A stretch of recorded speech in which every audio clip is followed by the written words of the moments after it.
Welcome, ladies and gentlemen, to the end of season episode. Of what? Of this podcast. Did I not get that right? Or Okay. I might be a bit rusty, innit? Wait, end this episode for the pod. Mm-hmm. Yeah. Obviously NBA season is done. That team in green won. That team in green. Something gold. What I love that nobody cares. It's true. Like nobody cares that Boston won the chip. I don't think that's true. I mean, it wasn't. I don't think that's true. I didn't even I'm not compare. trying to. You're biased. So like, not you saying Boston you lost cares. enough, so also going to be. No, biased. but I'm saying Boston cares. It would have pissed me off to see more things. I would have been more jarred, more rattled. But after the first day or two, it was okay. I think there is, And the parade there's a multitude of reasons. The why parade people was don't care. arse as well. Jason Tatum did win the finals MVP. That just proved how fugazi the whole run was. I don't care. First round, who did they play in the first round again? And Arsenal was Rex. They had Miami in the first round. Miami the first round, no Drew Butler. Second round, Cavs, Donovan Mitchell went down in That's the not- series. they couldn't Then even- in the last series, Tyrese Halliburton went down. It's alright. All these things are out of their control. All they did was beat whoever was in front of them. Is it? But if this is what it would have been LeBron in 2016 and this happened, if you were like, oh my god, he's fugazi. People were calling the This was Lakers the bubble most fugazi championship. run. And listen, I think A Mickey Mouse championship. listen, this is how I am so spiteful. I do not like that team at all. I do not care. God, man. Just leave me to move on. There's other things to worry about instead of a team playing Boston well. and Derek White turning into MJ every time he's shooting. It's in the fourth. I don't care no more. It just pisses me off. I just hate that team. I feel like you man are just hating on it. I'm it's a valid- There's nothing wrong with hating. I'm just saying I'm you're hating for like I don't understand why. Like, No, there's a I valid understand reason. why I mean. I hate Clearly. Boston. I hate Boston. yeah, because you don't want them to have more championships. No, but they I have hate it Boston. now. But they have it now, innit? I hate Boston. They have it now, innit? I Yeah, hate but that's Boston. been something that's The only thing you should be hating on is your team until they win the championship. They're not Tie gonna with win them and then overtake it. You think they'll win another championship? Oh, they will. But That's also why Lakers fans are worried though, because Boston. This is Boston's first one. They might win more. But at the same time, You don't think Boston will win any more? no, I thought they would win more. With the team that they have. Okay. I think it's done, man. Okay. With the team. People need to make up their minds. Are Boston so good they've got a dynasty in their hands, or are they just a team that fluked it? They just fluked it. It's done. They fluked it. They lost 3 games in the whole playoffs, and they They're not a fluked it. dynasty, man. They're They not a fluked they're it, not a is what I'm dynasty. There's no. They Listen, fluked it. everyone says not a dynasty. dynasty. That's insane. They do not have A single what? top 8 player. They don't. They do not. You cannot tell. If you go and tell me Who's the that top light 8? skin- Who's the top 8? Tell me the top 8. the top 8 right now. Yeah, tell me the top 8. The top 8 right now Yeah. is Nikola Jokic, Yes. Luka Doncic, Yeah. Giannis Antetokounmpo, Okay. Shai Gilgeous-Alexander. Yeah. Unfortunately, Joel Embiid is still Okay. there. Steph. The lanky Steph. one, the lanky one of Phoenix is still there. Yeah. Stephen Curry is still better than him. You say LeBron as well? Oh yes, LeBron James is therefore a better player of Yeah. Rising than him. Yeah. Anthony Davis is better than him. Mm-hmm. Is that not 8? Did I just not mention That's 8? 10. Yeah, that's on here. Did I not mention so? That's 10. I'll go and mention more who are a better leader. You know, guys that will 100% step up I think that Brunson's a moment. better leader. Don't go and start Where's playing like Brunson's champion? it's not Where's Brunson's this is not even a gaslighting Where's his thing. championship? It's not- playoff, Bro, Did you see? But this is no. That's being seen. That's like saying It's not being seen. it is. You're talking Okay, down no. because they're not the top 8 Listen, players. that's like saying, Rasheed Wallace is better than Charles Barkley because he's got a championship. That's not not what I'm saying. That is not what I'm saying. That is not- that's not what I'm saying. culture stuff That's really not what needs I'm to saying. stop. Please. That's not what I'm Championships saying. are brilliant, but they are not everything. You're not gonna go tell me one person's not a champion because one guy who had.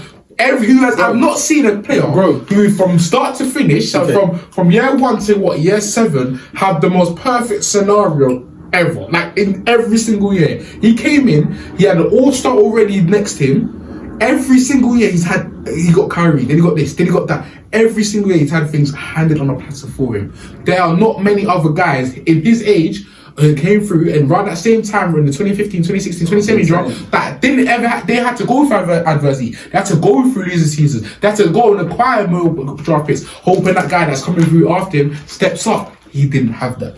And we all know that. People go and say, oh yeah, he's had this because Boston have been really good. And that's good to know. That's on Brad Stevens, what's the name? I forgot, Danny Ainge, when he was there, they've been built well for over the last 10 years basically. So it's not the same as someone else winning. That's why I think if someone like Luka or when Giannis won it, Jokic won it, they had bad season. And then they built themselves up to become the team they are. From minute one, they've been brilliant. Simple as. So just quickly, because I don't. That's why I think it holds the weight. I'm not taking away from it. I love Tatum, but there's no. I literally this in the play. I was like, there's no way this guy doesn't show up.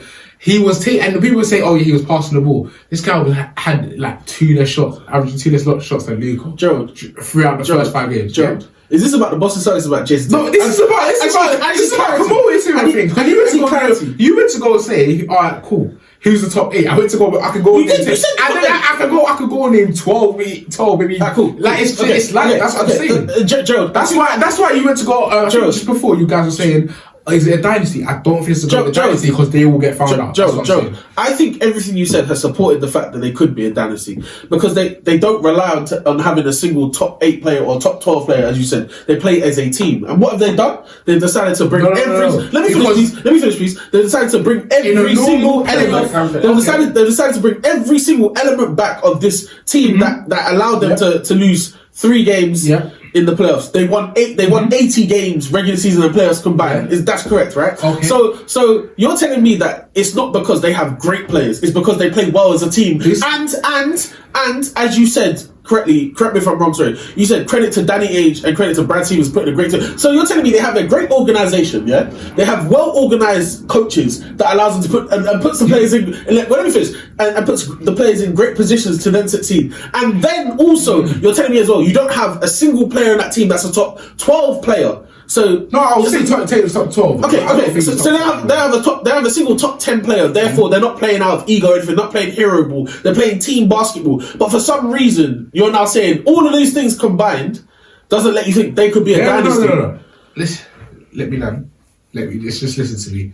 This was when I'm telling you from a viewer's perspective. This was probably one of the worst playoffs ever. 100%. I've been watching basketball since about 2011. This was easily, apart from maybe the first round, the worst playoffs I have ever seen. So I'm telling you now, to see Philly not healthy, New York not healthy, every single one of these teams not healthy, that are coming back loaded, Milwaukee not healthy. Do you genuinely believe them in a more tighter series when the other team has their best players out there, their better players performing in April? You don't think that when you need that top 10 players to step up, that difference will have to matter? I'm telling you now, there was times where I saw Tatum just crash out. Indiana literally throw games away. You're like, if that's Dame Lillard, is it with more experience and more experience head on his shoulders? Is he making that same mistake? Like when Tyrese Halliburton, they were up 5 with a minute left, he goes and takes a step back 3 over Horford in game 1, sorry. Why are you doing that? But this is what I'm just saying. I don't believe this is a dynasty type thing. When the games get tight and you need that guy to step up, I just don't think Tatum will next year. That's what I'm just trying to say. That's where the difference comes in. I don't think you're wrong. I don't even necessarily know if I disagree with you. However, I don't think it's fair to say that if they played against better competition, this or that would happen. No, I'm just saying. When it comes to next year, we'll see the road. Because you said if one of those top 8 or top 10 players were in that situation, then when team needed, I just think they'll show more level. However, in the NBA Finals, they played against 2nd or 3rd best player in the league. Which one do you want? They played against the 2nd, 3rd, and they obviously clearly had better role players. Alright, cool. You could go to one. So no, the Celtics are a better team. Simple as.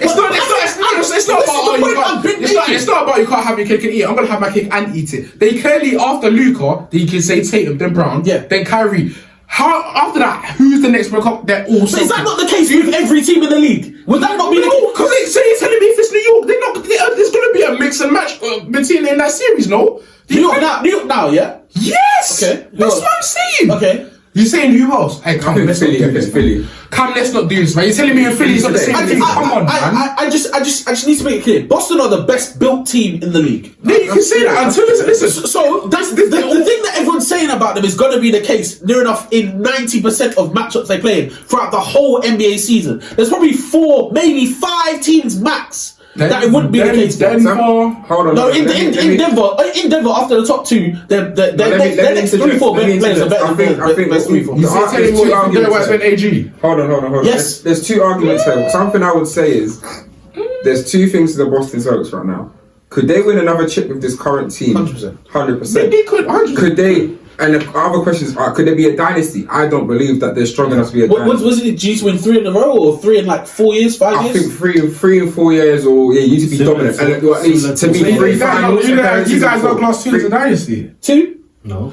But Yeah, because would you say Miami? That Miami took when you won 2012 and 2013 as a dynasty. I wouldn't say that. I would just a dynasty. Dynasty is the Warriors. Cool. That Warriors time when they were that's fair. They won what? 3 out of 4. 3 out of 4. there aren't that many dynasties. There's the Warriors team, like you said. There's the San Antonio, the early Lakers. Lakers, that San Antonio team, and the only reason they're a dynasty is because they kept that team together for so long. Yeah, but then they also booked a lot of finals and lost. So that, but there's a lot of continuity in that team. Exactly. That's why I would say it's a dynasty. 100%. But I think the Celtics could win another chip with this team. As Gerald is saying, when everyone is healthy, there are teams that I could see beating them, and that's what I'm saying. Like coming to like next season or the season after, it just still doesn't mean they won't get far. It still doesn't mean they might not. They'll win that series. I can still see Tatum winning another one, and I can see him probably winning another one better during his career. I just don't see it being next season. I just think at 25 and 26, like they could still easily get better and show up. But I think 100% you're in previous years they definitely haven't shown up when they've needed to, but.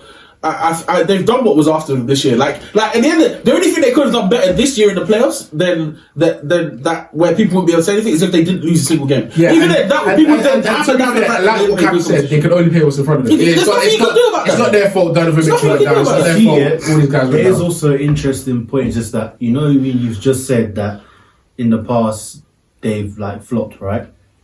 During those times, there was at least. Yeah, I know, but I'm saying during those times, there was at least 2 teams in their conference that was able to handle them, maybe 3, and they end up facing one of those and lost. So I'm not saying this is the case now. However, I do want to. Like you said, Tatum also said this point himself. You're not going to say. We didn't beat anyone to get here, so we're gonna have to do it again next year. 100%. Yeah, do it again. 100%. And I don't believe in him though. You should. I feel like you just said it like. That's fine. But it's one of those that obviously in the moment we all know he was trying to go viral for the longest.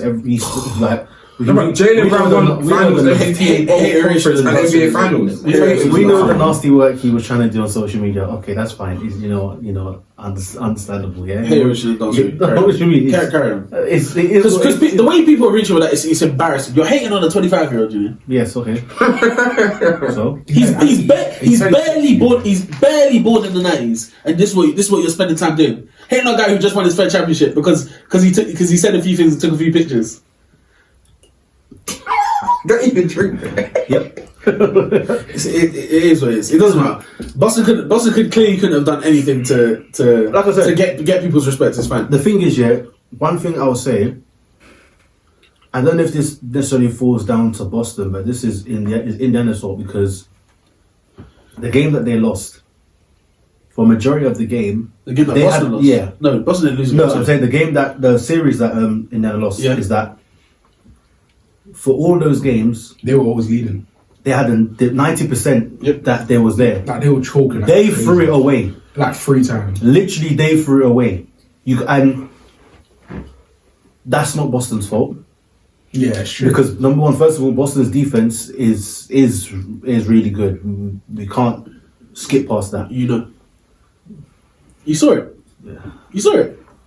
Now, I'll be honest. I just want to kind of summarize before we come on to Rodney because you can't skip the Mavs. You cannot skip. You saw it. Like you saw the defense, innit? So I need to just tell you that, and something I said in the chat before. Like I genuinely feel like after you got a good credit to the Celtics, and they did what they needed to do because it was becoming like they needed to win. Like, they have been the best team in the league for the last 3, maybe 4 seasons. You correctly said that they've constructed a very good team from probably 1 to 8. And they've got really good rotations, excellent defenders. The Milwaukee Bucks deserve a slap. Giving them Drew Holiday literally handed them the title. Clay just signed in the Mavs. Yeah? Yeah? Yeah. Clay just sounded them out. But we might as well do this live news. Go on. What's Chat to me, Ross. what's the contract quickly before? 3 years, 50 mil. So just shy of 17 a year. What's Chat that? to me, That's man. that. Yeah, sorry, go ahead. Alright. I'll come back to my point on Boston. I mean, You know, And Nick you between know, going back to the Clippers. he knows he don't mean shit. Thank. Breaking this. Fourth quarter yelling, why the fuck between? No way. the thing is, yeah, it's good to have his reputation as a shooter is there. I didn't like what I saw last year. I know there's a lot of issues going on there. Hopefully, he's come to prove a point. And I think it'll be nice to put Clay there. He's a nice piece to insert. We need it. Yeah. Yo, why? But listen, I'm just saying. It is a yeah. All right, cool. Yeah, This is an upgrade, man. But it's definitely good because what was one main thing as well that was lacking a lot. When it came to finals, our shooting was Arsenal. Yeah. It was arse cheats. Like this, It wasn't good. We didn't shoot well in the finals. Who shot badly from 3 in the finals for the Mavericks? As a team, we shot DJ terrible. But who specifically shot bad for the Mavericks? It was PJ and D and The whole team. The whole team. Kyrie and Luka. Yeah, Kyrie. Mainly Kyrie. Luka Doncic shot abysmally in and this ain't agenda, it's fact. He shot abysmally.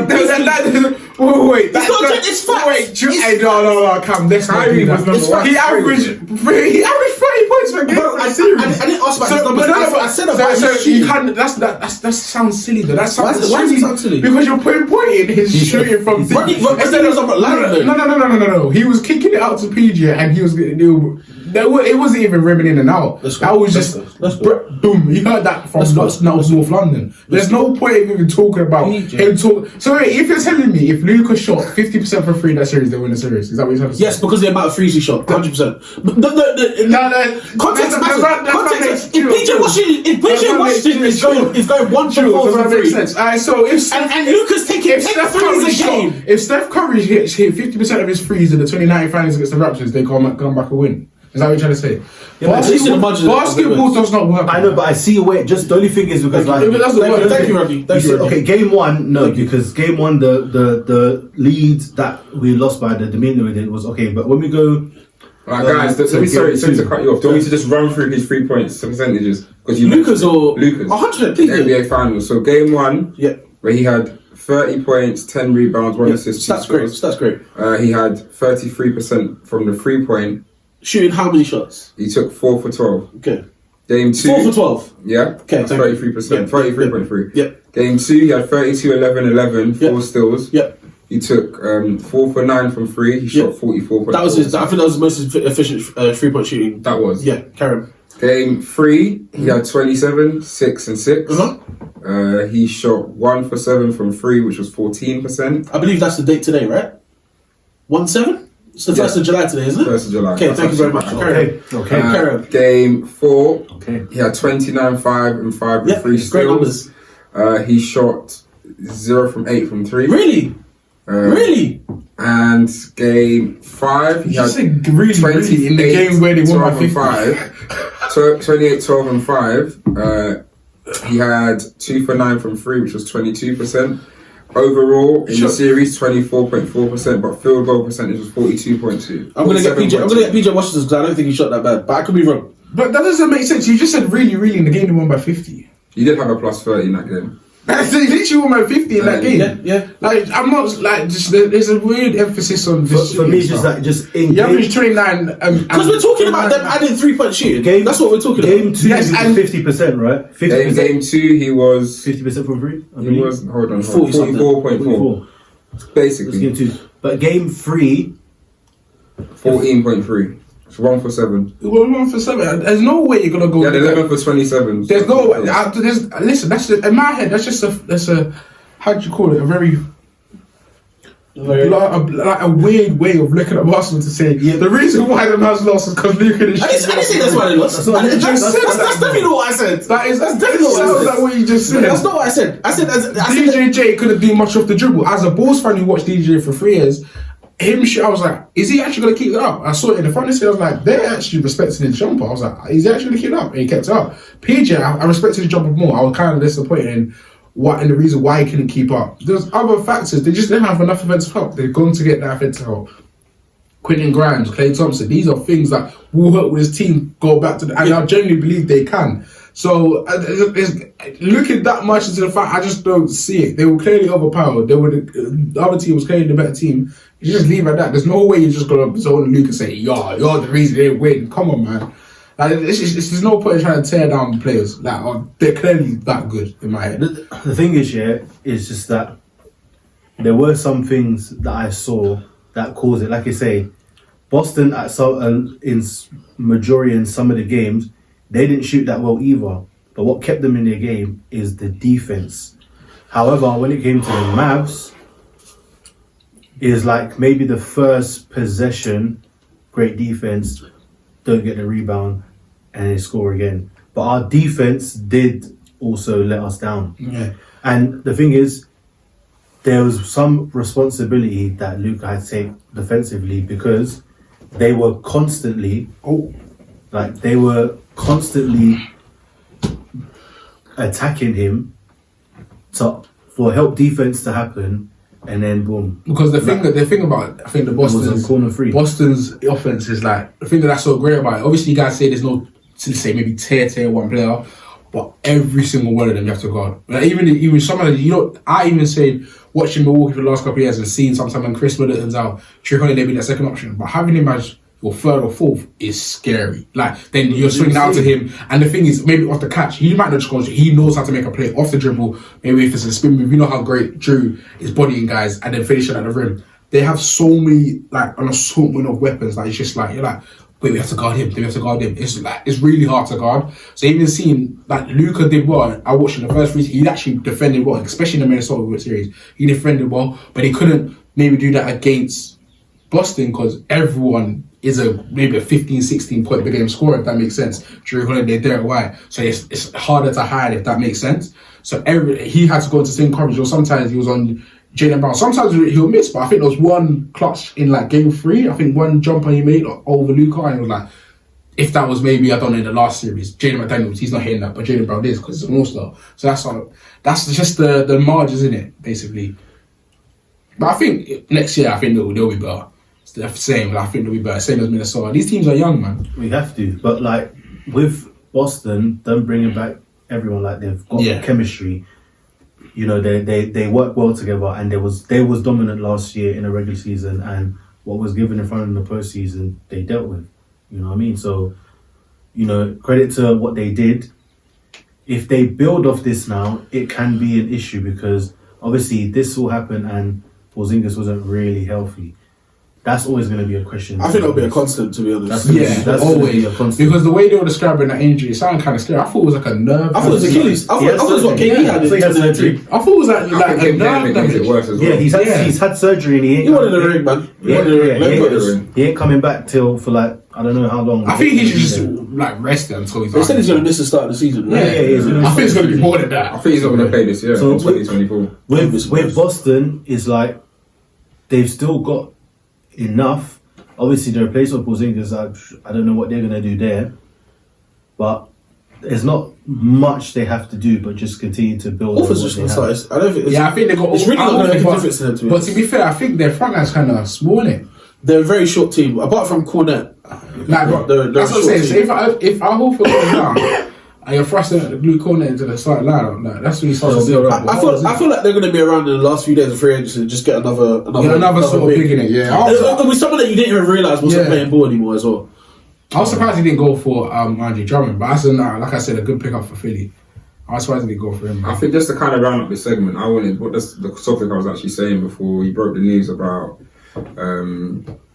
what's his face, Clay signing. I think just to kind of round up, I think Boston Celtics has been coming, and that was my point. That it's been the last 3 to 4 years they've been dominant, and I can see a team in the Boston Celtics that I said to the boys that probably should have won at least 1, maybe 2 had it been prior to this year. Prior to the season. To be fair to the Celtics, I said it was hard. I don't really think that's true. That's what I'm saying. Because I don't really think like in between, like let's say the Miami, or was that last year?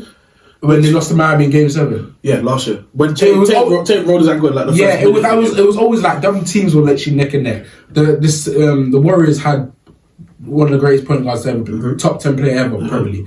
Like it's hard to ever say. And then there's all the years LeBron was in. That's what I say. It's hard to really pinpoint and say that's the year. I think 2022 they should have won. Nah, I don't think they were better than Thing, man. I said this as well. I don't know, because to be fair, they were literally a Jimmy Butler jump shot away from being out. Like, they was literally neck and neck with Miami. But I think they should have won. I think for 2022 they had a good chance to win. But the issue was the turnovers. They had 100 turnovers. Yeah, they had 100 turnovers. And one player. The best player in the floor was clearly the best player in the floor. Marcus Smart was flawed, right? Jalen Brown couldn't go left. Jason Tatum and Jalen Brown were both throwing the ball cross court passes, and they were lazy, kept getting picked off. But in my opinion, Golden State out everything them because they out coached them as well, and that doesn't get spoken about a lot as well. Defensively, Golden State by far that was like one of the most embarrassing ways for Boston to go out as well, because like you said, they were 2-1 up. Yeah. So I think they were just by far out coached, and it is what it is. I think you look back to where it is now. I think that Marcus Smart for Drew, essentially what they've done at that guard position has really enabled them to. I think Drew's obviously more. Smart was a very good defender, but Drew is elite, and Drew's actually a better. I'll say handle of the ball, but decision maker of the ball. Like even though Drew has had some questionable turnovers, I remember in Milwaukee, he's definitely more of a level-headed point guard compared to Marcus Smart. I think the key thing with Drew Holiday is that he's not forced to be the playmaker. Because Derek White took a lot of responsibility of bringing the ball up. And Tatum's a great playmaker. He's gotten a lot better. He's gotten a lot better since that final series as well. Taking a lot of responsibility in terms of initiating the offense from Derek White as well. And plus, Drew Holiday isn't camping out on the 3-point line solely like Marcus Smart was doing. Drew Holiday, especially in the finals, was in the dunker spot most of the time, finishing at the rim. That game where he had, I think he had, was it 19? He only had 26. Bro, he literally was only scoring inside. He said, no one's hitting from 3. Let me start attacking the basket. And that's what he did. You can literally play him like a. Do you know what he is? He's like a shorter Jimmy Butler. Yeah, I would say. He's like a shorter Jimmy Butler. Yeah, his game don't look pretty, but it's so effective. Fourth option, bro. Yeah. I think you're looking at. You just use that to diss Jimmy. I didn't. I'm just saying. You trying to disrespect Jimmy Butler? That's my guy,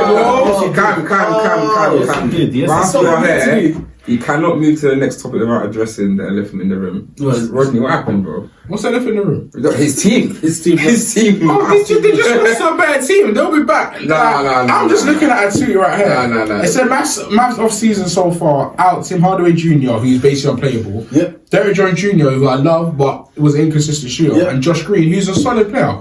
They got rid of Josh Green. Yeah, for the sign and trade for Klay Thompson. I think it was a 3-way deal. Right, okay. So at the end of brought in Klay Thompson, Quentin Grimes, who I was really surprised New York got rid of. He's in, and then Najee Marshall, who's a brilliant defender and can hit an open three. Our defense, number one. They have no options, bro. Our defense wasn't great. No, your defense wasn't good enough for the finals. Throughout the rest of the playoffs, it was basically the best in the league, apart from Boston. The thing is, before the finals, we was hitting shots, we was defending well. I was like, this is the start of something new, no High School Musical. And then in the finals, I don't know what happened, bro. I don't know where he ran. Kyrie went to Boston and forgot he knew how to play basketball. That needs to be spoken about though. What is it with Kyrie in Boston? Because I think he hasn't won in how many attempts? Maybe 18? Maybe the healer vibes just ain't working in Boston, but he needs to get more sage out, bro. There's no sage that can save the way he plays. Maybe the sage of 6 pass, man. Yeah, that's the only thing. But Kyrie did not show up in Boston at all. And if he just showed up, just even for one game in Boston, just one, I think that would have helped out Luke. It would have helped. But in Boston, he did not show up. The game that you won, game 4, isn't that the game he did show up? That was in Dallas. Oh, it was in Dallas. He only performed well. Elimination game. Yeah, he only performed well in Dallas. When it was Boston, since he stepped unlucky, he ain't been lucky no more. I don't know what's gone on. This is the question I wanted to ask all 3 of you lads. Who do you think has had the best off-season so far? I had an answer to this a minute ago. Off-season. I think Philly have had a very good run. I think Philly. I think Philly have had a decent one. Even though someone said, like, I know you're paying Cam of watching Paul George. To the casual viewer, they will say that, oh my God, Paul George, he's declined a lot. A lot. But it's a lot of money. And there's a reason why the Clippers will find to say leave. It's not even just like the fact that we refuse to give him and to be fair, to credit to Steve Ballmer, I stand right in that because I will Jules, there'll be a random Tuesday night in February, I'll be tuning into the Clippers and I'm just seeing Paul George throw up some dumbness. I'll be like, please, what are you doing? Like, a normal guy who wouldn't be watching this game, it would be like Charlotte, maybe. I mean, the Clippers versus the Rockets, and he'll just be throwing up some dumb turnovers with him.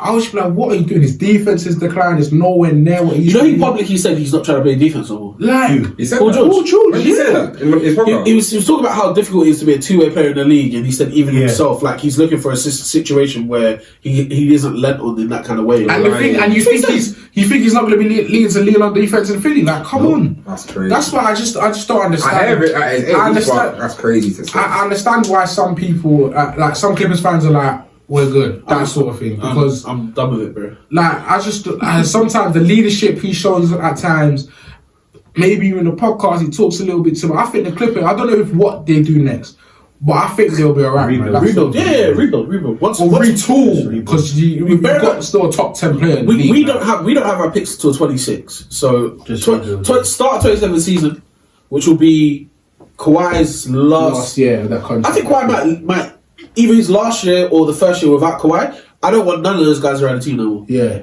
I want it, bro. We've experimented, it didn't work. We're gonna have to start again. That's fine. Yeah. But I want to get back to this. Back to Dallas. Yes, please. Yes. Tim Arsaway Jr. Yeah, he's gone. Shooting a bunch of bricks. You guys upgraded well, man. I'm not gonna lie. He had to, and Josh Green, like I said, the way he was moving, like I said, picturing a barbershop, what fade you want, that's what Josh Green was doing. To be fair, he had a couple moments. He's a great athlete, good defender. Like, he gets around screens well. But I think he was knocking down a few threes. Yeah, he's basically, I would say he's upgradable, and I think you did get an upgrade in Quentin Grimes. I won't go say Josh Green's a good. If he was in the Mavs still next year, I don't think many Mavs fans will complain. But I think you can say if you had a chance to get Quentin Grimes, get him, and you guys got him. He's young. He's a baller. Okay, we're going to use him, and now obviously with the addition of Clay. Shooting is supposed to be better, and I think you'll be really. Is this enough now? By the way, is this enough? I think with Najee Marshall. I think no. To be fair, I think Najee Marshall is a good replacement. How much more do they need for this? Yeah, that's what I'm saying. I think in my head, the team OKC had a brilliant. Yeah, OKC. Yeah, OKC had probably the best offseason. We'll stay on the topic. Yeah, I'll stay on. But is this not enough? Yeah, I think it's enough. I think it has to be enough. I think this is enough to win the title. I definitely think it has to be 100%. If the guys you have are as good as they say are, and you guys make it to the finals, you've upgraded. And you've got 3 upgrades. How is this not enough? Yeah, this is enough. When you break it down, I do think this is enough. You're looking at the standards you hold Giannis or Jokic to. This is enough. You were saying that obviously you got rid of Lost Derrick Jones Jr. and you upgraded the Najee Marshall. And Clay. But I was saying first you said that I don't really know, but that's neither here nor there. So, but what we're gonna see, I think we've. I think we've. I can't lie, Rodney. It sounds like you're running away from the pressure. You're running away from the pressure. You can't even let me land. If you don't let me land, how we understand? I don't understand. You know it. I'm saying, yeah. Listen, yeah. This guy thinks he's in Indiana right now. Let's core it, yeah. Core it down. Let's core it down, yeah. All I'm gonna say is, I think with the moves that we've made, we have constructed a better team, a team to get over to get over the hump. Because if this team that we have now was in the finals, I think it would be much better because, like I say, we've got an additional defender now. Mm-hmm. On offense, as long as he does the bare minimum, okay, cool. Yeah.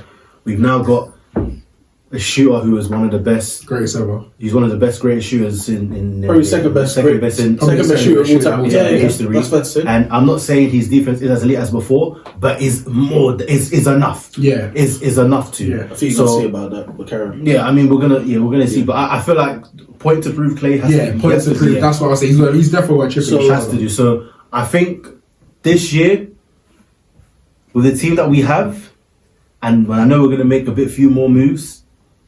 We have to go over the hump. Where's the hump?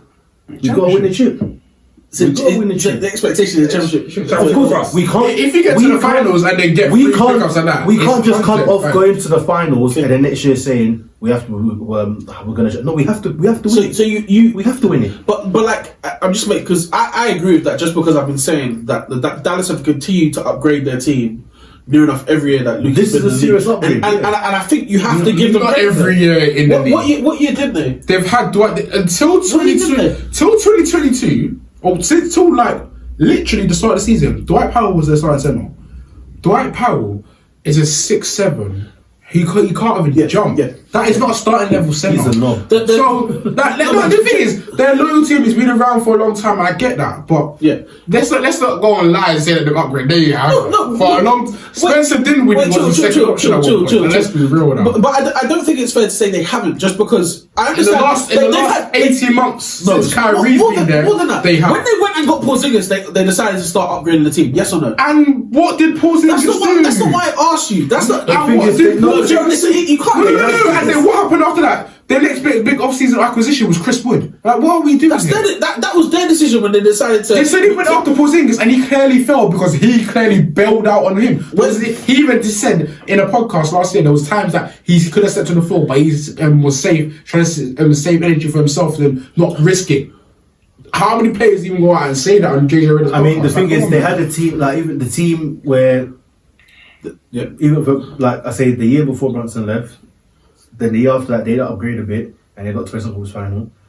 Then brought in Kyrie, upgraded again, but obviously it was a drafted even though it was a bit of a flop that year, we didn't make it cool.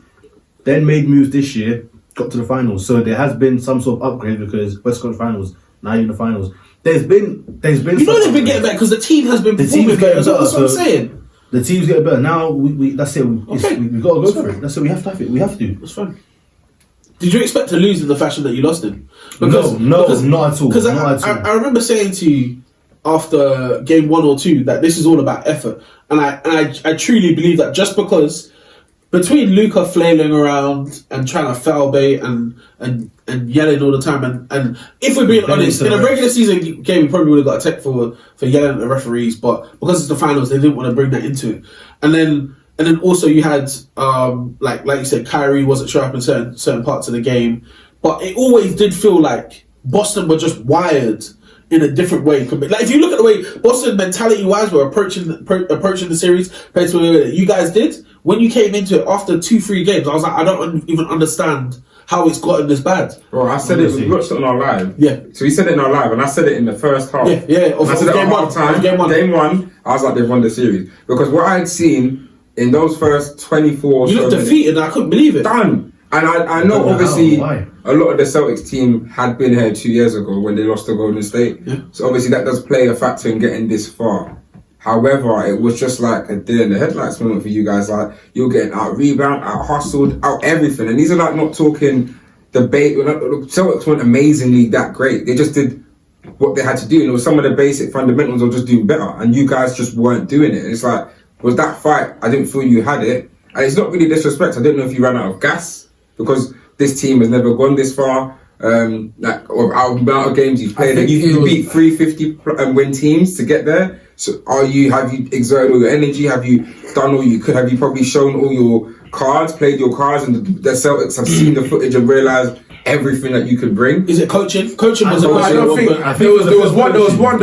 I think there was one player. I think was it game 3. I think they were up. Like 6, and then Jason Kidd. I think they were like a 20-6 run, something like 22 to and then he called a random timeout, and then after that, Luka got 2 fouls, and he fouled up basically. But I do think the Mavs basically didn't have they had a lot of unplayable players end up being in the series. I think they tried to get spark from that Tim Hardaway Jr. and it was like, for someone like you think of Tim Hardaway Jr., you think that he's a guy that can kind of make shots, like he'll bring a bit of energy, and he just was awful. I think I didn't watch any game live, and I think till like 4 or 5. But I think they just didn't have enough offensively to beat them. But one key thing was when the rest of the team saw how Boston was treating Kyrie and what they did to him. That's what they did to him. Honestly, like when they got demoralized. Yeah, I think once they saw Kyrie in like looking human, like whoa, what's like? Because they had about 2-3 guys in him, and they just made him look human. Like, it took them back, and then the thing is, Boston was. It wasn't like with the other teams. There was letting like Derek Jones Jr. and PJ Washington loose, and then after they started opening the floor more for Kyrie and Luka, and it was like, but then Boston was like, yeah, okay, we're zoned in on Luka and Kyrie, but you lot aren't escaping as well. We're on you, on PJ, on Derek Jones. Yeah, they rushed on the team. They literally, that's what I'm saying. It was Boston's even from 1 to 5. Everybody was able to hold their own and just gave effort. And it was like, you know what? It was sort of like how they was locked in. It was like, we're not gonna have another Golden State series again. Okay. We're not gonna let this happen. So it really just shook us. So honestly, I was stressed. I was rattled, but you know what happened. You got championship aspirations. Yeah, now we've had the experience. We know what needs to be done. We've upgraded, so it's gotta be better, man. It's gotta be far. But yeah. So in terms of what, like I said, what's it got to do? Keep the core. Dallas, continue upgrading. You've made right moves, so now we've got to move forward. Just for a quick, small second, we will talk about this draft. Yeah. Small second. Yeah. I'm actually excited to talk about this. Let him talk about it because I can't. Your team was in it. You're the only one. I'm the only one that's like, I'm going to be pre and tanker for it. They probably got one of the best steals. Oh yeah, Connect. Yeah. 17. That's good. But like, yeah, we had a second round pick. I don't even pay attention like that. I don't even know you guys picked we took Max Christie's brother. Yeah. But I think he should have stayed another year, man. But they said all this boy could do is shoot, and I was like, that's great. But like, they're like, no, like legit, all he can do is shoot. Like, he's a spot shooter. Like, it's kind of scary. He'll develop a bit in the I said we should have just taken. But I do think that's Australian. I do think this year's draft it was. I can't lie. I was analysing it. My brother knows I'm a big draft guy and I love young talent, but I do think. Pause before you guys say anything. But I do think there was a lack of A-tier talent in compared to especially since. Why is that a pause? Since I don't know, this is probably the weakest draft. The number one pick was the thing is. Zach Irishashi, he's a very good player, but I think he is. No, he won't be. He's a talent. I will tell you that. He's definitely he's definitely got potential. Yeah. But I don't think he's enough. When you when you get a number one pick, you always think game changer, number one option kind of guy. And I legit think it reminds me kind of. I don't even think you guys remember that second when Washington picked Paul second, and it felt like even back then it felt like was a third. Yeah. It felt like kind of.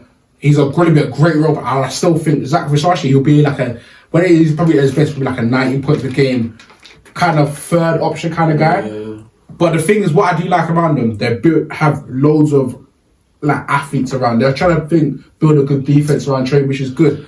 But I do think the second round that they got, Nikola Jurisic, that kid can play, man, and I'm telling you that seriously. Is he Serbian? Yeah. He can play. This is not no. And normally these Serbians, they ain't athletes. He can jump. Okay. These guys like that. That is a pickup I really liked.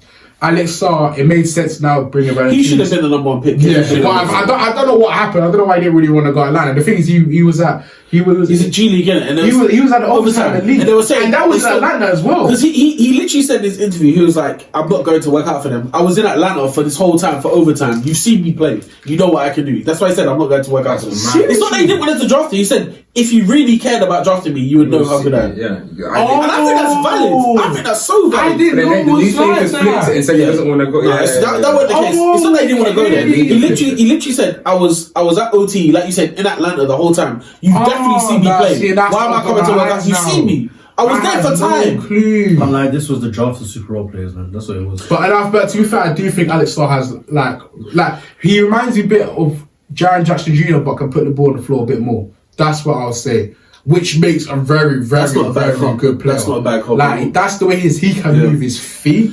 Like to be fair, and there's nothing wrong with a draft full of role players. Like I think remember the 2014 draft, was it the draft that Giannis was in? 13, was it 2013? Bag of them. It was, you can say bag of them that are still in the league. Like there's nothing wrong with that. CJ was in that draft. Exactly. There's nothing wrong with that. Someone who may have drafted someone in between. I think Isaiah Collier dropping that far to Utah was crazy. You know what though? With Crazy. I think the whole USC slightly looked like a mess, you know, because they brought Collier was the top point guards coming in. It was him on topic. I remember coming in. And then they decided to bring Boogie Ellis then comes back, so you've already got two guards. Then Bronny decides to commit to USC as well. So you already have an overcrowded backcourt in college basketball as well. Bear in mind, none of these guys are over 6'4" as well. So Exactly. if you're really gonna play them all, you're really gonna play a bunch of like young, short guys. It just don't really make sense. So that whole thing was a mess. I think where he went college messed up his draft. Yeah, I would say so. And obviously he had I remember around February he was out for like 3-4 games, but I think to be fair, I do think college basketball. It's a mess. That's a topic for another day. No. I'd like to say, just because I think it's gone out the window completely. I think from when they stopped Melo Ball from going to college, for the pure fact of they want a professional there, even though they know the situation. They said, we don't care about the quality of basketball we have anymore. And ever since COVID, they have these guys who are 24, 25, still playing college ball, putting up 15 points a game, feeling like the man. But what are we doing in terms of the quality of what we're putting out there? And it affects the draft. A lot of the people keep complaining about. I think Nick Young, he's weird the way he even moves and talks about European players and all that. But I think it goes all the way back to AAU. There's a reason why the best young talents in the world are coming from Europe and not there, because every time, it's hero ball, even and I'm watching these AAU games, I'm seeing Cameron Bruiser. These guys are good. Really good. Region Ecom, all these guys, but it's all ISO. Just give it to that the best player, and he's hit. I think was it Keon Anthony, and I think someone was getting onto him. I don't remember what former player. Yeah. And even though Keon is elite, he's like that, but why in a run of when you're literally playing like 3 games in 3 days, why is he taking that many shots? These guys don't understand the fundamentals. They're starting to like pure basketball. Do you see there was a USA under 17 game where they played against it was literally on 2 days ago. They played against I'm not gonna remember the team. And literally, bro, was Cameron Bruiser playing that? Yeah. But it was Cameron, his brother Caden as well. Yeah. I don't think DeBanza. AJ DeBanza. He was there as well. They've got a lot of guys who you can tell are going to be real talents in the league. However, I'm very concerned about the fact that these guys don't know how to play system basketball at all. Like all they know how to do is play ISO ball and just go get a bucket, which is great. Until the team knows how to play defense, basically, and it's curtains from there. Basically. So that's why I think there's a big problem with the quality of there's not a lot of IQ. That's it. IQ I think it's purely. I think the talent is there. I think it's there, but there's no IQ, and that's why I think you go to Europe and you see these guys. Loads of these guys are being pros from 14 years old. They know systems. They understand it. I think it's drilled into like them from young. 100%. And it was effective. So it's like. They still work on the ISO stuff. I think system first, though, isn't it? Yeah. Do you know what it is as well? I think that's the best way to build up any type of player. And this is about coaching at any level, because not everyone is going to be the best athlete in the world. Yeah. But if you're the smartest guy on the court, it's going to make a massive difference. Regardless on top of look at Look at him, like someone like TJ McConnell. Someone like that is a perfect as well. Like example, gets mad. Both of these guys get mad love because they know how to play the game. They understand the game, and I'm seeing a lot of these guys. Loads of these kids. It's all for like the Insta reels and all of that. And there's some, I think, and there's a lot is. I'm not even trying to mock it, but a lot of their dads who maybe didn't get to that level even to play D1, D2 basketball, they're living through their sons to make it like that. And it's like, bro, stop teaching the fundamentals. And I think one thing, I'm not sure you guys have seen the interview. I think Kobe said it. He said, AU basketball's like it's done, and this was 2019, and it's still 5 years later, hasn't changed. It's still the same repetitive stuff. Every time you see a 5-star prospect, it's the same highlights. Obviously, it's literally under 16s playing basketball. I hear that, but when they're watching, I see clips of maybe even when Wemby was 16. The clips are so much more different from when he's playing against his age group compared to even when Cooper Flagg's playing against. Even though Cooper Flagg is a one-of-one athlete. You're seeing this guy, he can do so many things. His clips are so much different to when I saw Luke at 15. All of these Jokic at 15 compared to with these guys at 15. I think that's why. And that's the difference of why all these European guys are so much more ahead than these guys. That's why. I think that's why you can't look at the stats in terms of what they did in other leagues as well and say, oh yeah, but this guy only averaged, like you said with the number one. I'm pretty sure he didn't even average 10 points. He did. I don't think he averaged like even the thing is when it's the average but that's why I knew Luka was a one-of-one guy because he was doing madness. Exactly. So to do that even in EuroLeague rules, you're like, bro, he's a one-of-one prospect. And the thing is, the product line is not stopping, bro. It's not like France are bringing that Nolan Traore next year. What do you think of Topic that got drafted? He's really good. I would say so. His outside shot needs help, but because he's a good free throw shooter, I think it can translate. But he's a driver. Because he can pass it really well. I know he dropped again. He dropped because of his ACL. That's why he would have been a top 5 pick. OKC took him because he's the best player available, that's what smart teams do. At that point, you draft the best player available. However, they're gonna move him, because when's he gonna get to play? That's what I'm saying, because he's too good just to be there, and it basically feels like a bit Giddy. Like in my head, he's better than Giddy, but that kind of 2.0, you can't just have that. They also have who's the guy they drafted last? Casey Wallace as well. Another guy. I think Casey Wallace is like I think Casey Wallace is kind of like a 3-and-D kind of guard, if that makes sense. I agree. He ain't gonna bring the ball up the field that much. But obviously, Shai has the ball, and J-Dub has the ball. They've just brought in Caruso as well. Like, there's only so many minutes of guard. Seen him as a ball. He initiates a lot of plays. So for me, Topic is just literally that's draft capital. That's draft capital, 100%. Trade capital. Sorry, with the second they decide what star player they want. Yeah, I think that's the smart. I think also I like that Minnesota got Rob Dillingham though. Yeah, great move for them. Yeah, great move because him playing just behind Mike Conley, bro. Very good. And he's a spark plug for now, but I do think he can develop into a kind of star type of player. I think they have aspirations to have him and as their backcourt. In that's showtime. That's showtime. I like Minnesota's Zach. I really like him. I've liked him in college. I think was it Terrence Shannon Jr. who they drafted, and he had that messed up case. Well, I'm not trying to go delve into that. And he's from Chicago as well. Oh, he is good, man. What's his name? I think Terrence Shannon Jr. and he played for Illinois. He's old though, I swear. He's only 23, but that's old for a draft pick. They're a contender. They want old. That's what I'm trying to say. Very true. They want old, man. They want to win now. He's a guy. He's a slasher. He can jump at the gym. His standing vert is really good. Like that's another athlete on the wing that can help him, man. So, I think. I said Minnesota. Memphis. That's right. Yeah. I don't know how you guys think about Zach Edey. I think he's Steven Adams. I think that's solid. That's fine. That's what they need. They need the bruiser, innit? They need the bruiser. I think that's fine. JJJ can play the. That's what I'm saying because they're still a step away. They're still a step away. Last year with JJJ, we saw it, especially was it the World Cup. You saw how he doesn't really he's not that. Getting someone a 7'5" bruiser like Zach Edey, that's gonna help a lot. Especially no one can guard Jokic, no one can guard Wemby, but size helps when you're trying to stop the guys. The league is definitely getting taller as well. There's more and more. I think in this draft, because between Edey, Sarr, and who's the guy from UConn?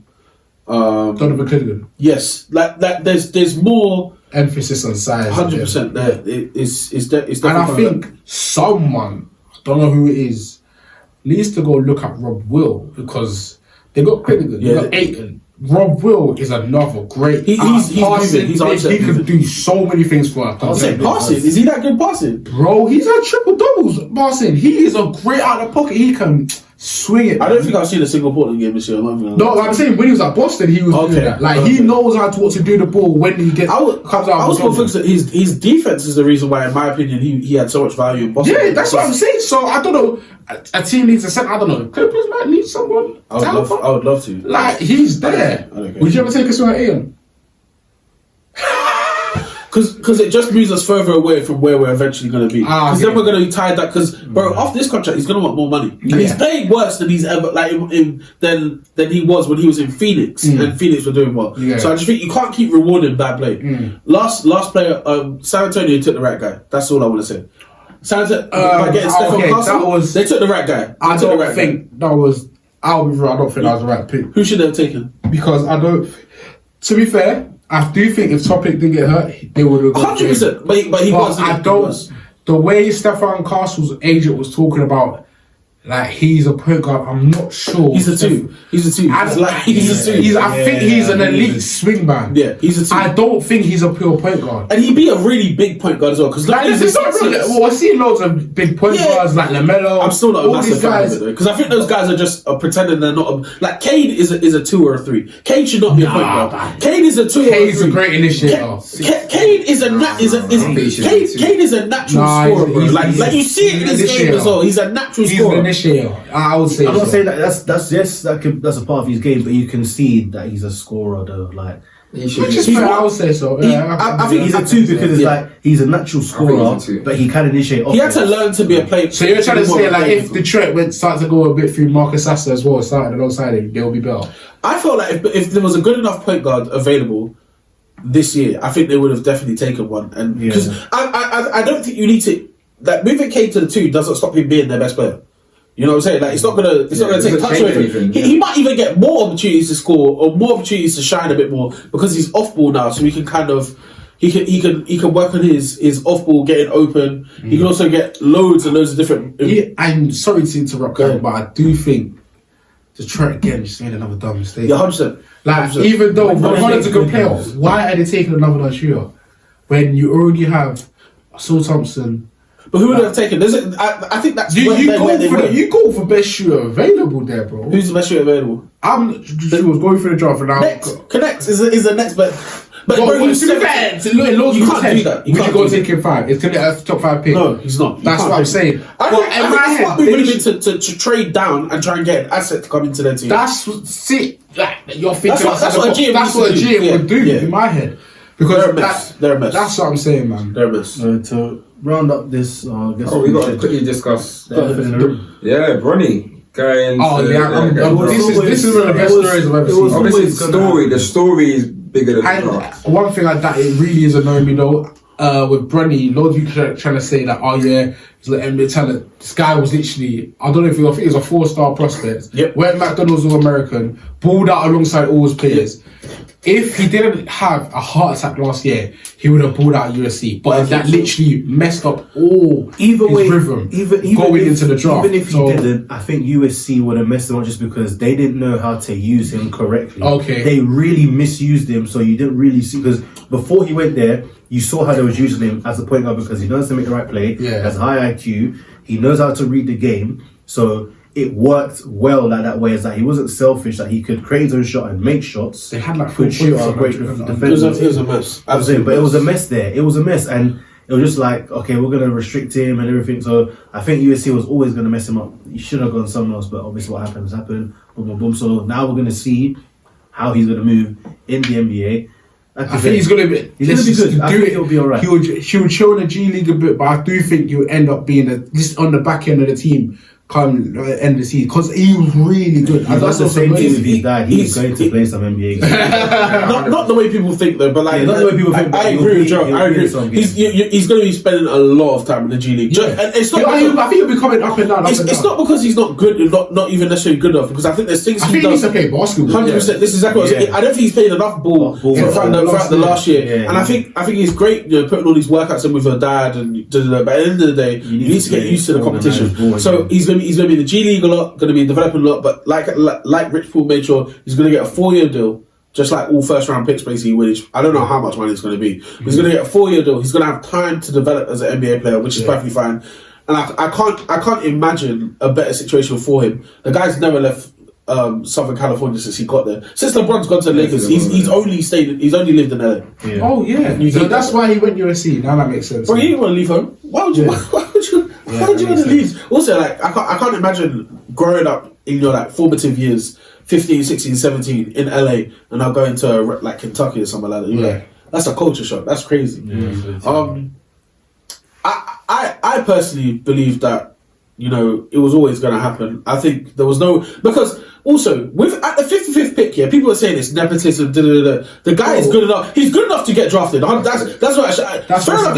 If you don't think he's a first round pick, it's neither here nor there. He didn't get taken in the first round. But you can't tell me that there were 55 other guys that were better than him anyway. Because I'll be honest, half of those guys who got drafted 45 onwards are never going to play in the NBA. They just picked to get picked. Roll the dice, man. Fill out some of these roll the teams, dice. I don't think it matters at all. Roll the dice. To be honest, like you look at the story of like what it is, like, and for LeBron to actually play with his son in the same team, that is.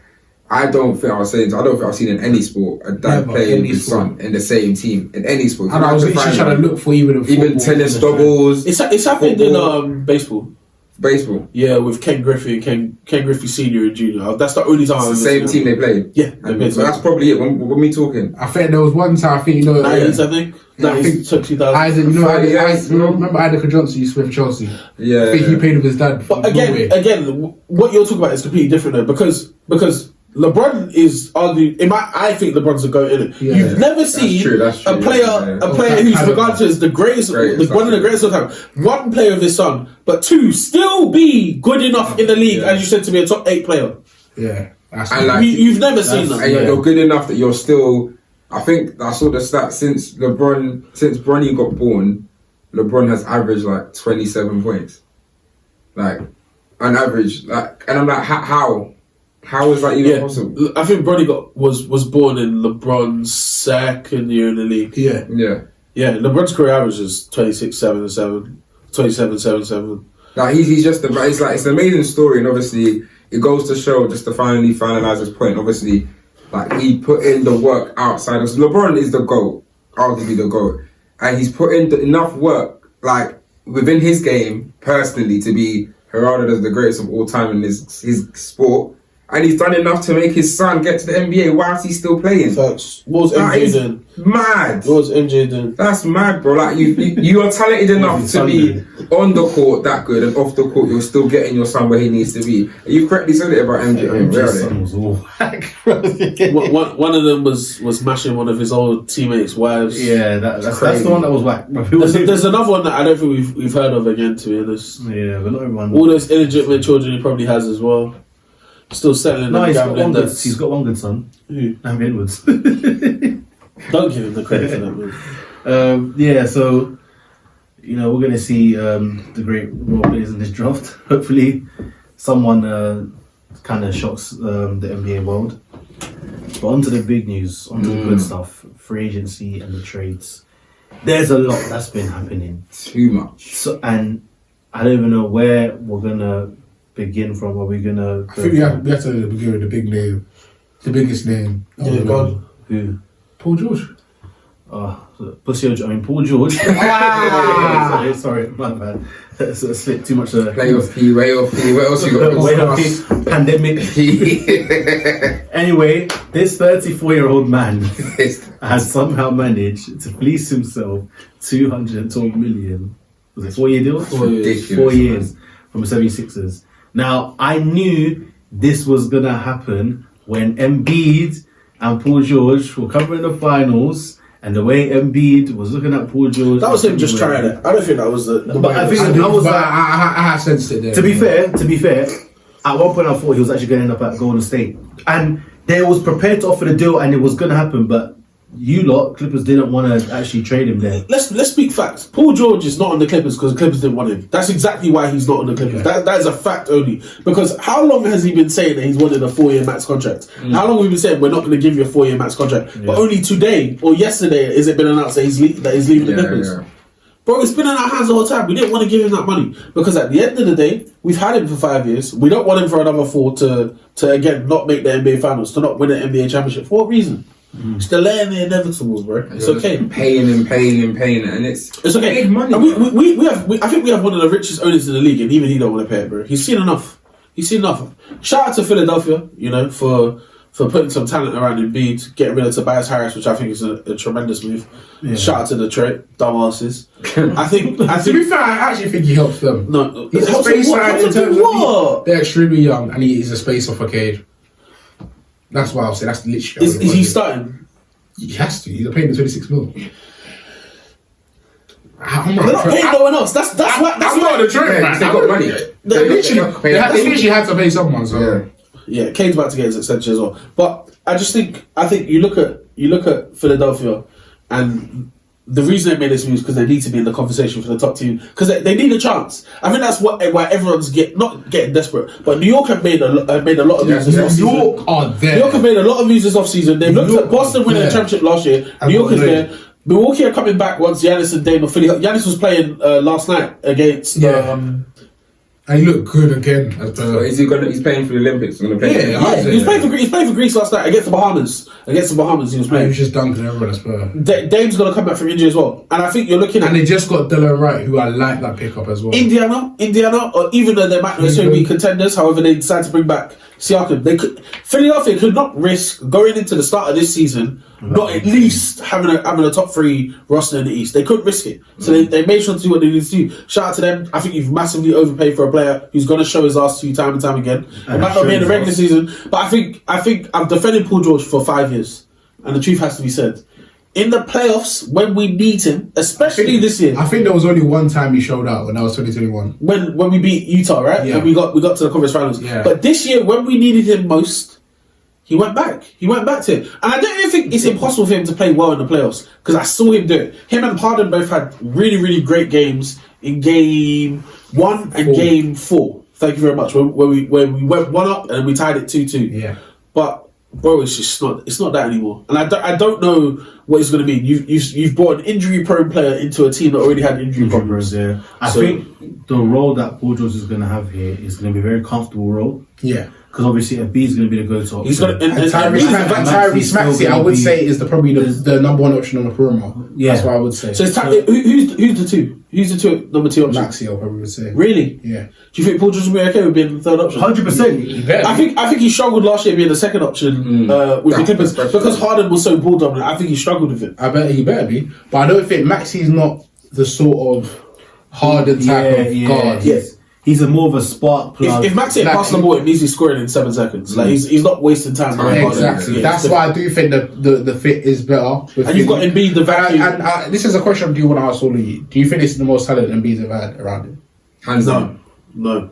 Or you think that that team they had with Jimmy, because Ben wasn't bad then as well. People have to remember Ben was probably the best perimeter defender in the league. They had Jimmy, they had Ben. Tobias Harris was coming off a great season previously as well, and was still a decent enough knockdown where as you're happy with him being your 4th option. You're okay with that. I think that was probably the best. However, no, this team's strong though. So what's this like right now? Don't look at Paul George as Paul George as a. I'm look at Paul George as the last time you saw Paul George. But I would say he's an upgraded Tobias, even though he's got some Tobias traits. Even that he's an upgraded Tobias Harris. But I would say, what is this starting lineup right now?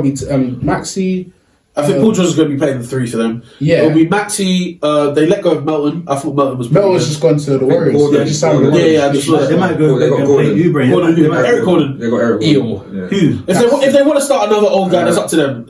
I think Eric Gordon might be 35 or 36 years old. So let's say it's Maxey Gordon. No, because that's shooting. That's fine, and that's what you want. To be fair, I think it might go KJ. Is Buddy Hield still there? Yeah. I think Buddy Hield's still there. So you got Maxey, Buddy Hield, PG-13. That's not nice. Embiid at the 5. Okay, Kenny Oubre's back there as well. Kenny Oubre's back. I think Max Oubre and Paul George. I think Max Oubre and Paul George. No, it'll be Kenny Oubre was starting for them. It'll be Maxey. Paul George. Paul George. No, the 4 is. Paul George is a 3, and that's his natural position. That's Kenny's gonna be the 2. He'll play the 2 because Buddy Hield. He'll probably just be Buddy Hield, Buddy Shield, bro. Because I think Buddy Hield is exactly what you'd want from but a 2 guy. I was trying to look for him to be Buddy Hield in the offs, and there's a reason why he's had that playoff drought because he did not show up. I don't know if he's back there, but if he, I think he is. I feel like he must be. In that postseason, bro. Because Philadelphia must be heavy into luxury tax because they just extended Maxey for 5 years, 200 mil as well. And I like the pickup of Jared McCain though. I really do like the pickup of him. It makes sense. It definitely makes sense. Don't start. What? Don't start because he's old school. He's old school. Oh, I love Jared McCain. No, Rodney's old school. He's a funny guy, bro. You don't believe in all that. Rodney's old school.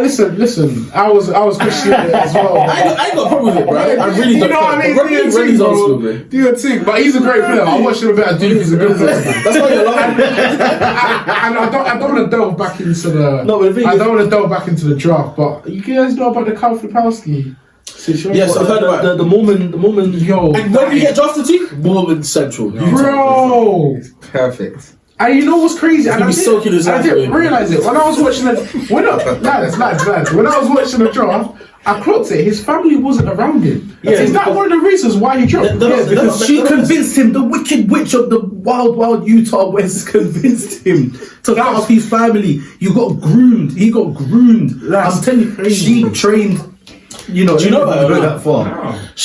I need to show you this. She's PD his mentor. So it's one of the craziest episodes. So I think she's like 25. He's like 20 now. But they've been together for a little while. She was like longer than it should have been. And she was like graduating. She went to his prom, masters basically. Like she graduating college, not high school. I think she's like I don't think she's 26. If she's older than that, yeah, bro, she's PD his mentor, man. Bro, I think she's like 28. I'm not over joking, fam.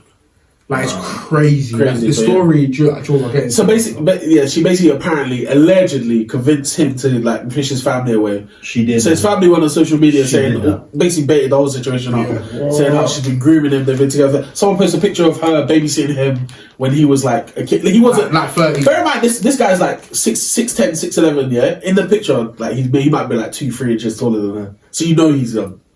Basically. It's crazy, man. And the thing is, when I remember seeing loads of mock drafts, I was like, Crown Africa Classic was going 11, 12, literally lotteries. Once they saw what happened, basically, I think basically what happened was they interviewed stars to come. That's when he tried to drop. They said something about how the way he was into him, he didn't perceive well at all. Yeah, I don't know what was said. I don't know if they knew about the situation. He got Mormonized, bro. But Utah said, yeah, bring him over here. You can ride it. We like all of that. Oh my god. It's just to kind of put an end to this. Yeah. 5 years, Kawhi and PG. 200 top injuries. Yeah. So 2020, blew a 3-1 lead. To the Nuggets. 2021, Kawhi tears his ACL. You lose to the Suns in the Western Conference Finals. 2022, Kawhi tears his ACL. PG, elbow injury, they missed the playoffs. 2023, Kawhi's a knee sprain, Paul George knee sprain, lose to the Suns in the first round. Right. Was that the year when Russ was in his ones? Knee inflammation to Kawhi, lose to the Mavs in the first round. Yep. Even though he's one of my favorite players and he's probably the third greatest small forward of all time. Who? Kawhi Leonard. Okay. Third greatest small forward of all time. Behind who? Bron and KD? Yeah. That is fair. Not Larry. Oh yeah, I forgot Larry Bird. He's probably fourth then. Yeah, I forgot Larry. I think I'll go through a lot more. I don't think it's that. I'll put him top 10, not top 5. Yeah, he's not top. I don't know if Kawhi's top 5. Kawhi Leonard. He probably had one of the greatest peaks I've ever seen. Please be serious, bro. Yeah, but it lasted for 10 minutes. It matters though. Like that's what I'm saying. One of the greatest injuries have derailed him. He's not top 5. But the peaks. Shit, you even seen Kawhi this season. Some of the stuff he was doing, I was like, yo. That's something I have to agree. When Kawhi's healthy, it's very rare. When Kawhi's healthy, he's like very rare. He's very tough. I'm not joking. When I was watching some games, there was one game. I think I'm not sure. Cam, you watched it live. They played Boston away. Oh, bro, I was there. I was there. Went to the game. I was there. That's what I was at. That was one of the scary. It was disgusting. I was like, that is Kawhi. I was legit saying the only player better than Kawhi in the world is Jokic. Like he literally is like that. Don't get it twisted. That's when I got goosebumps, bro. I got goosebumps right now. Like that. Look what I've done. I have goosebumps. I was watching that game. Fuck, I'm pissed off again. I'm pissed off again, bro. Kawhi is still that guy. Like, no, because I remember leaving that game. I was like, bro, we're gonna win the championship, you know? Bro, Kawhi is like that still. Every year I said that though. Every year I said that you man could win it. And you and your goosebump team do absolutely nothing, bro. I get this goosebumps every time.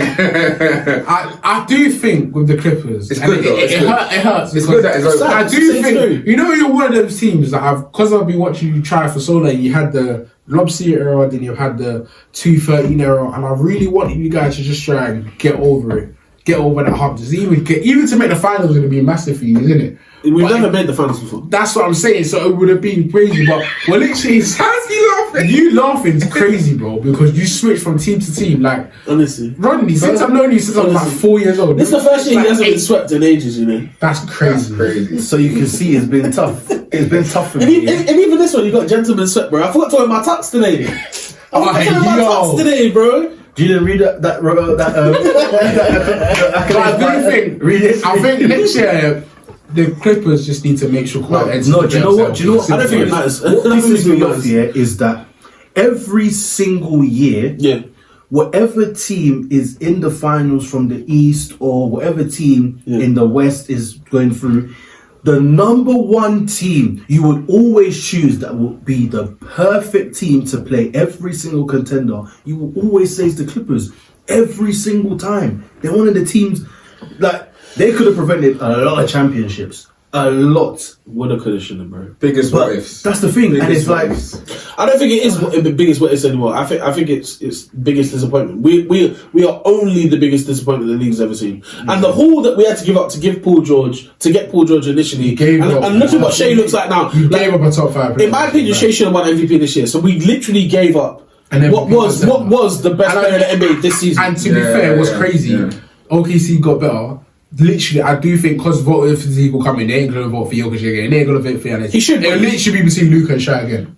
That's literally. And I think it'll be just them two over the next 2 years. Basically, that it will literally be those two. Like, if I want Shai and Luka to get, like, they need to get one because I legit think they're that level. Caliber. I'll be happy for Shea. They deserve it, man. They deserve it. But I just think everything we had to give up to even get that, and I think for you, and that's why I think it's so disheartening. And I don't know if you're serious. I'm disappointed in him, bro. I think there was a clip where he said he wanted to retire a Clipper. For him he's a fucking liar, anyway. Because he said that about Indiana. He said that about Indiana. I think he said about OKC as well. The thing about Paul George for me that is the most disappointing is that you're part of the problem and you recognise that, and for some reason you've decided to now leave the place that you're from. Apparently he used to be a Clipper fan growing up. Everyone knows that's bullshit. No one was a Clipper fan growing up. He was definitely a Lakers fan. Of course, he's from I find it impossible to believe that anyone from the state of California was not a Lakers fan growing up. Unless you would like had some family affiliations with the team or something like that. He's a liar. I know he's a liar, and that's fine. I lie as well. We all lie.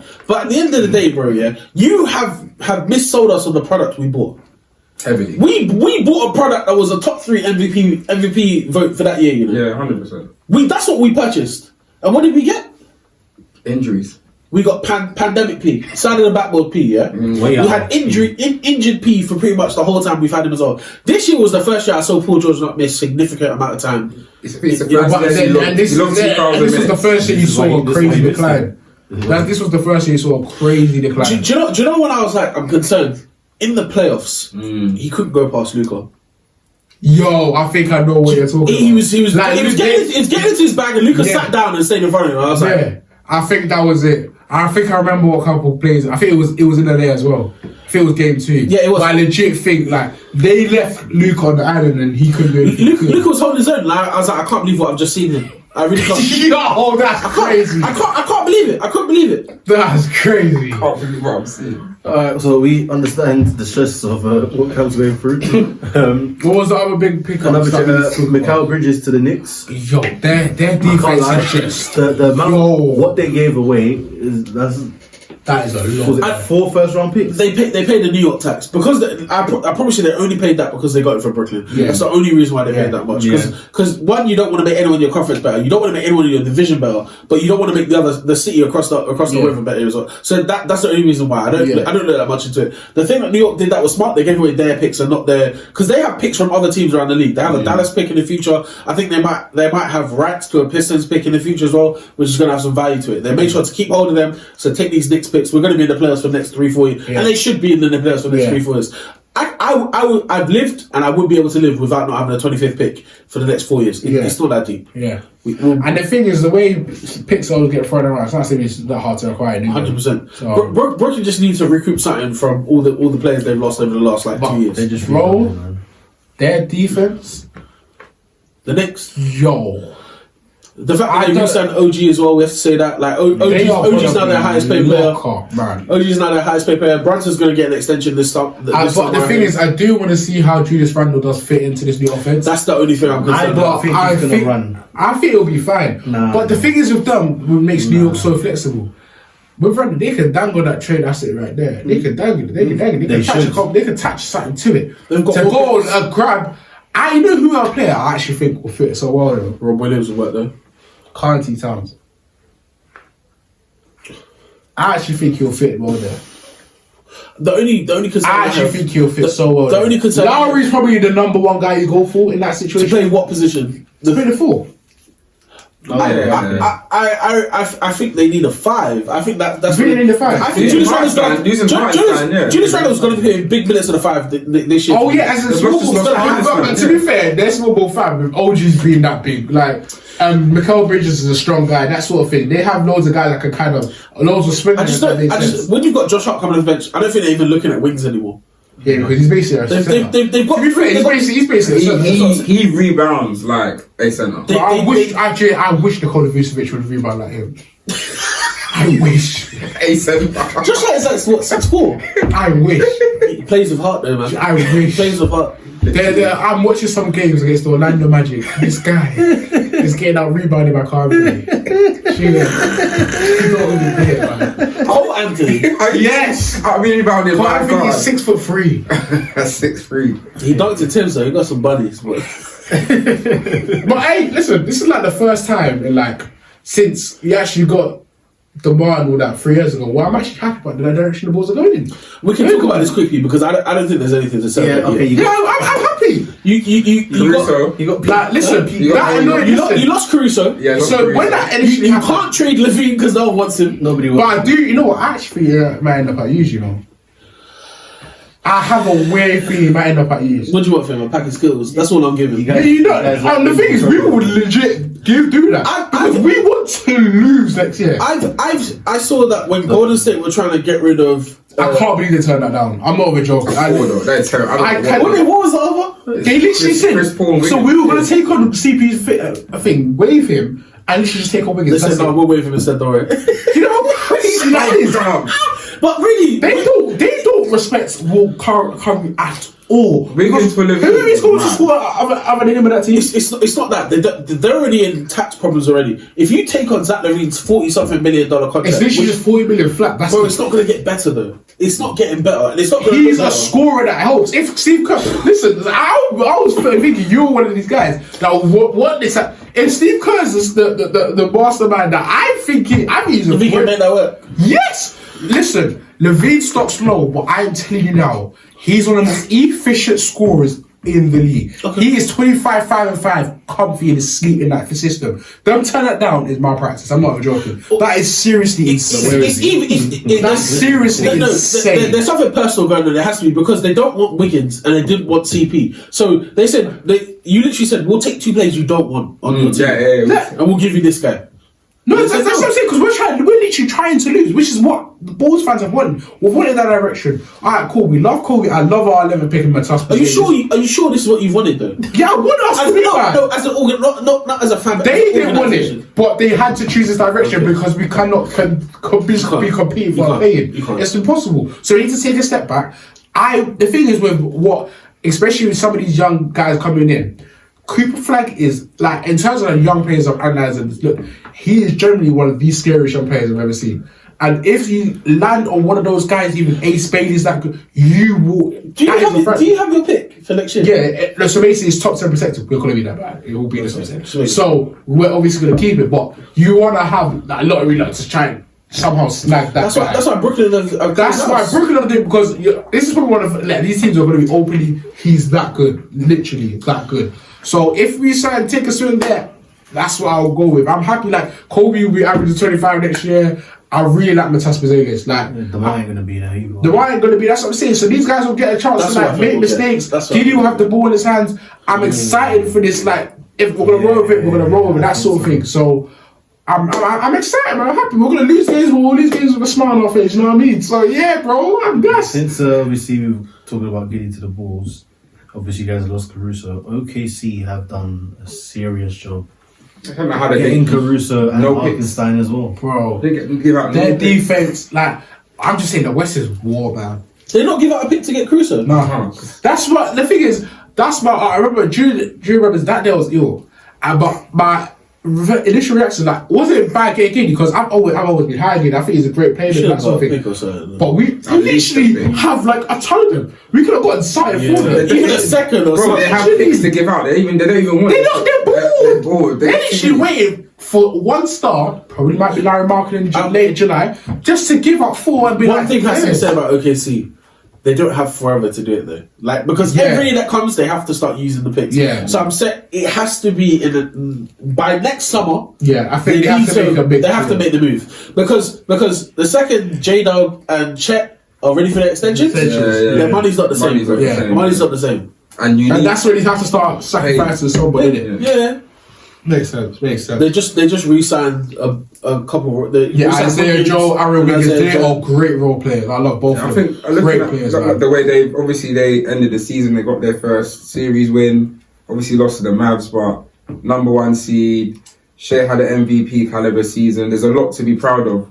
Going to a team in a season where Shea made his first NBA season and they didn't actually make the playoffs. Who was the 4th team to make the semi-finals in the West? So it was Dallas, Minnesota, OKC was our team. Denver. I was about to say it would be 4, but that is weird that 3 of the 4 teams actually improved this summer. OKC got better. Dallas got better. Minnesota drafted Lillard and got Terry Shannon Jr., who I like a lot. But the 4th Denver,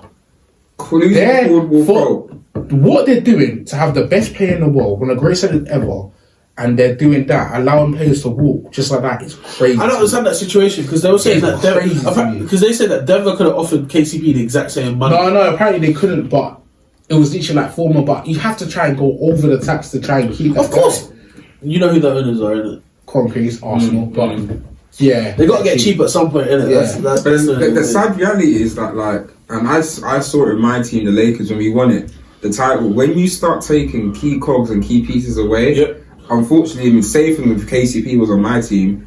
Same thing is happening here. Eventually, you start losing it. It started with Bruce Brown last year. Yeah, to be fair, Bruce Brown, there was no way they were going to be able to. Cool. This is KCP. It's too much. It's crazy, but I do think they might have a bailout. Have you seen that Gary Trent Jr. is still available?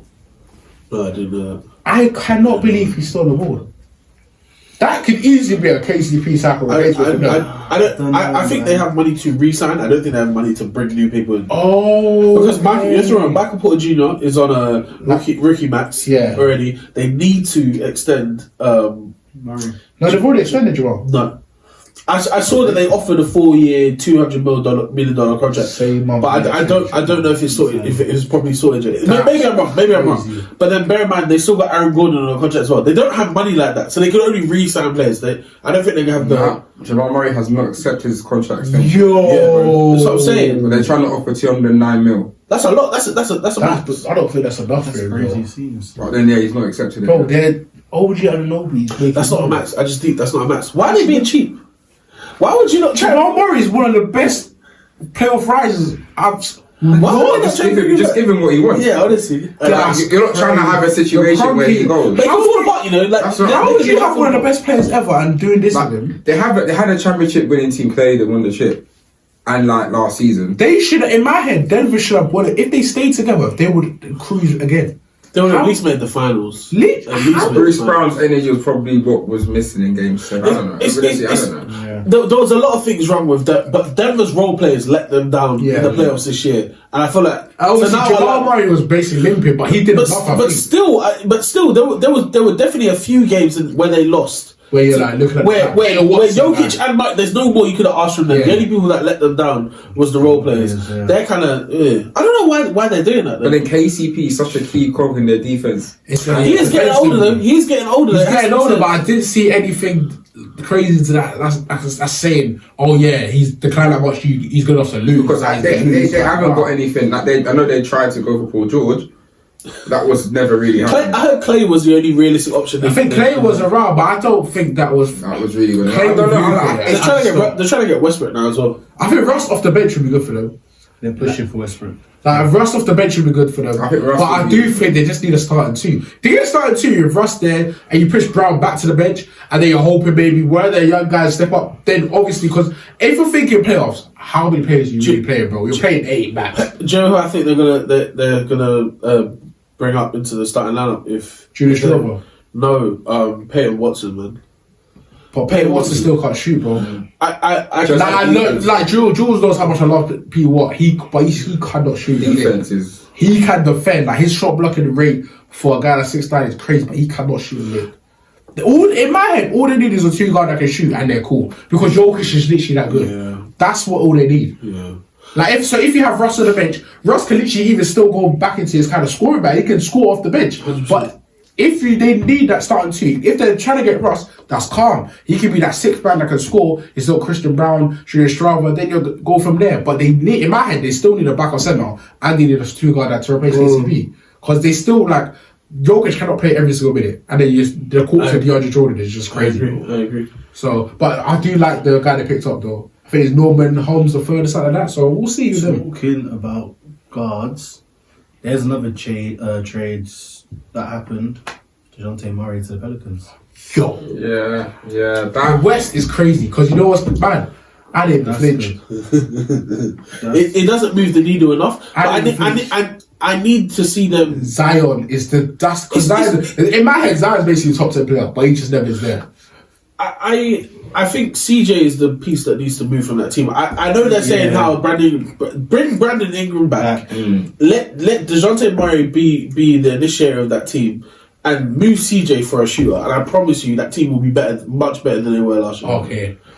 I think the wrong move is letting Brandon Ingram walk and keeping a 33, 34-year-old CJ McCollum. he should just be a Who really was not good in the playoffs as well. Like he really wasn't good. He hasn't been good in the playoffs since 2018. Since they got the 1 year they upset. They got the finals. Yeah. Wild. Like, so if they're all healthy, that looks like a good lineup on paper. But the West is unforgiving. The West is their defense ain't good enough. They gave up Dyson Daniels. They gave up Najee Marshall. Who are they stopping? Where's Dyson Daniels gone? He went to in the trade. Oh my god. He went to Atlanta. Trey Young's a piece that is gonna get moved as well. I don't think he's gonna get moved. They can't tank because they gave up all their picks to San Antonio. So they literally still have to try and be competitive.